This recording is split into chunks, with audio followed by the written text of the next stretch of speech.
5 নম্বর 2 নম্বর 3 নম্বর 4 নম্বর পাইয়ে দেওয়া হয়েছে। এটা যে কি পরিমাণ দুর্নীতি সেটা বলা যাবে না। একটা ছাত্র বা ছাত্রী দিবারাত্র পরিশ্রম করে 58, 59, 60 পেল, এবং একটা 56, 55 পা ছেলে সে 5 নম্বর পেয়ে 60 পেয়ে গেল। এই যে পাইয়ে দেওয়া, এইটা অবশ্যই কোল সায়েন্স কমিশন ভাবুক।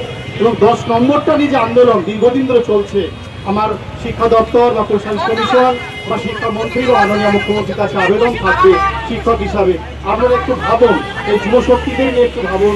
প্রতি বছর যদি ফুল সার্ভিস হতো তাহলে এরাও কিন্তু এক্সপিরিয়েন্স যুক্ত টিচার হতে পারত। কিন্তু মনে রাখতে হবে, যদি পরীক্ষা না নেন তাহলে ফ্রেশাররা কিভাবে এক্সপিরিয়েন্স যুক্ত হবে তার উত্তরটা যদি দিয়ে দেওয়া হয় সেটা গ্রহণ করবে।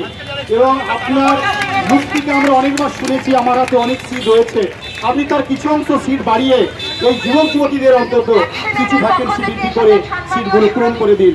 আমার মনে হয় আগে কোল সার্ভিস কমিশন যখন পরীক্ষা হতো প্রতি বছর ছেলেদের যে উদ্দীপনা ছিল, এখন যে ডিপ্রেশন ফার্স্টেশন চলে আসছে, এদের জন্য সরকারকে ভাবা উচিত। আজকে কলেজে অনার্সিকে ভর্তি হচ্ছে না, স্কুলে কোনো স্টুডেন্ট যাচ্ছে না, কত সংখ্যক স্টুডেন্ট কমে যাচ্ছে। সেই সংখ্যাগুলো যে কমছে, নিশ্চয়ই সরকারের কাছে সমীক্ষা রয়েছে, সেগুলো ইমিডিয়েট সরকার দেখুক যে আজকে কলেজে স্টুডেন্ট নেই, ইউনিভার্সিটি স্টুডেন্ট নেই, স্কুলে আজকে স্টুডেন্ট নেই। এই যে 60 কমা, তাহলে কি গোপাল কৃষ্ণ গোখলে ভুল বলেছিলেন? What Bengal thinks today, India thinks tomorrow.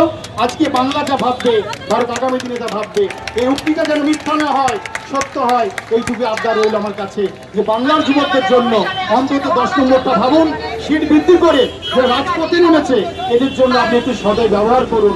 এইটুকু আমার শিক্ষা দপ্তরের সমস্ত আধিকারিকদের কাছে আবেদন রইল। ওকে, ধন্যবাদ জানাই স্যারকে।